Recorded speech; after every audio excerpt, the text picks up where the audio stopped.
Alright, this will be a very quick tutorial. We're just going over the very basics of applying the theorem of Pythagoras. Just going to do one example of finding the hypotenuse and one example of finding a shorter side. So we know that the theorem of Pythagoras, or Pythagoras theorem, is c squared equals a squared plus b squared, with c squared, c, being the hypotenuse, so the longest side. So I'm just going to take one of these. Let's take d for example. Oh no, let's start with the hypotenuse. Let's start with c. So we're looking for x here, and our two shorter sides are 5 and 12. So for this one, so we're looking at 1c, this triangle here in the corner. I've got c squared, which is the hypotenuse, equals a squared plus b squared.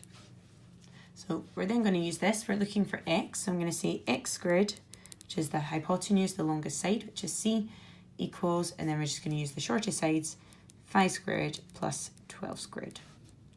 So x squared equals 5 squared plus 12 squared,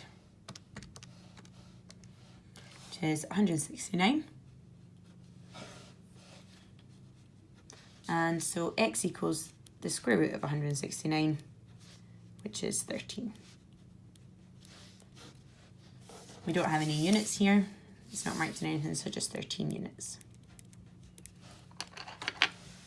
That's how you use it to find the hypotenuse. Let's find one where we've got the shorter sides. I've got one here in the corner. So we've got the hypotenuse this time. We still use the same theorem. We've still got the long side equals a squared plus b squared. This time, if we're wanting to find one of the small sides, we just take b squared off both sides. C squared minus b squared equals a squared. So we can use it to find the shorter side, which a squared equals c squared minus b squared. So the only difference here is to find one of the shorter sides, you have the longest side squared, subtract the other shortest side squared. And we've just taken that from the original one.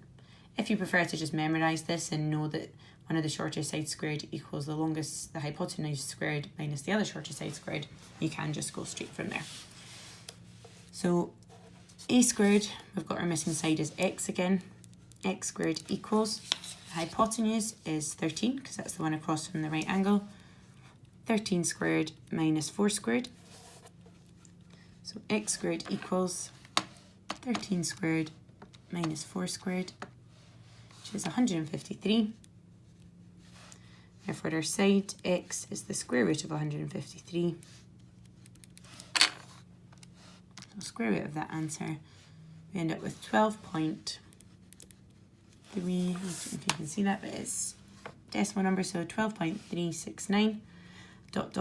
which I'm just going to round to one decimal place to be 12.4 units. It's just quick revision on using Pythagoras theorem.